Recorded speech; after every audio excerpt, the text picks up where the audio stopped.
Hi guys, ಇದು day 14. ಬೆಳಗ್ಗೆ ಇದು ಬಿಸಿರು ಕುಡಿದು ಬೆಳಗ್ಗೆ ಬ್ರೇಕ್ಫಾಸ್ಟಿಗೆ ಬೂದ್ ಕುಂಬಳಕಾಯಿ ಜ್ಯೂಸು ಮತ್ತು ಎಗ್ ಫ್ರೈಡ್ ರೈಸ್ ತಿಂದೆ. ಅದಾದಮೇಲೆ 1 ಕಪ್ ಗ್ರೀನ್ ಟೀ ಮತ್ತು ಮ್ಯಾಂಗೋ ತಿಂದೆ. ಲಂಚ್ಗೆ 2 ಚಪಾತಿ, ಬೆಂಡೆಕಾಯಿ ಪಲ್ಯ, ವೆಜಿಟೇಬಲ್ ಸಲಾಡ್ ತಿಂದೆ. ಈವ್ನಿಂಗ್ ಸ್ನ್ಯಾಕ್ಸ್ಗೆ 1 ಕಪ್ ಗ್ರೀನ್ ಟೀ ಮತ್ತು ಡ್ರೈ ಫ್ರೂಟ್ಸ್ ತಿಂದೆ. ಡ್ರೈ ಫ್ರೂಟ್ಸ್ ತಿಂದು ಜಿಮ್ಗೆ ಹೊರಟೆ.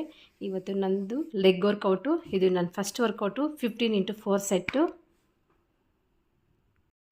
ಇದು ಸೆಕೆಂಡ್ ವರ್ಕೌಟು, ಇದು ಥರ್ಡ್ ವರ್ಕೌಟು, ಇದು ಫೋರ್ತ್ ವರ್ಕೌಟು, ಇದು ಫಿಫ್ತ್ ವರ್ಕೌಟು. ವರ್ಕೌಟ್ ಮುಗಿಸಿ 10 ನಿಮಿಷ ಸೈಕ್ಲಿಂಗ್ ಮಾಡಿದೆ, 10 ನಿಮಿಷ ಥ್ರೆಡ್ಮಿಲ್ ಮಾಡಿದೆ.